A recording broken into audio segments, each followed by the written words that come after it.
Assalamualaikum warahmatullahi wabarakatuh. Hi everyone, I'm Nala Navira Andisa. So here my student ID. Welcome to our in-depth discussion on methodology of Islamic Studies.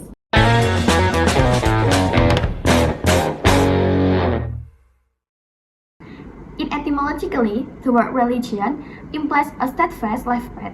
However, in academic context, religion is not just personal belief.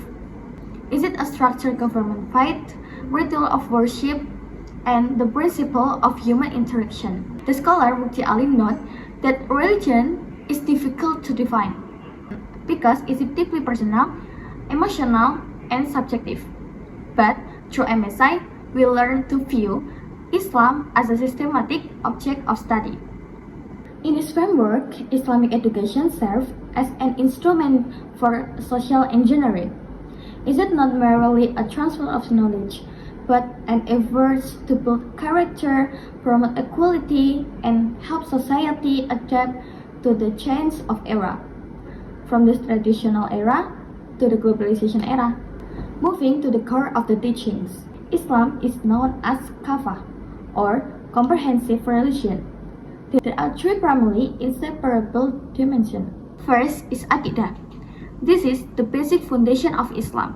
It is based on Tawhid. Belief God is number one. Aqidah teaches people to rely only on Allah, not be controlled to other people's or worldly things. Second is Sharia. If the Aqidah is the root, then the Sharia is the trunk of the tree. Sharia covers two main areas. First is ibadah and second is muamalah. Ibadah, which focus on worship and personal relationship to Allah, such as prayer and fasting. And muamalah, which focus on relationship between people, such as business, social life, and daily interaction. Third is akhlak. This is the result or fruit of faith and Sharia. Akhlak can be seen in someone's daily behavior and attitude. Without good characters, a person's religious practice loses its true meaning in society. How do Muslims make a legal decision in Islam? There is a clear order of search used to guide this decision. The first and most important search is Quran, followed by the Hadith, which explain and give example by Prophet Muhammad SAW. But what about the modern issues that never existed during the Prophet Muhammad's time? This is where ijma and qiyas become more important. Islam also uses ijtihad, which is the process of critical thinking and reasoning by scholars to solve new problems. Through ijtihad, Islam can respond to complex and modern issues like cryptocurrency, vintage, and organ donation. Islam is not against the process. Instead, it is provide ethical guidance so innovation can develop in a responsible way. In academic world, we must distinguish between research on religion and religion research. Research on religion focus on sacred texts and doctrines from a normative perspective. Meanwhile, the religious research look at how religion is actually practiced by humans in field.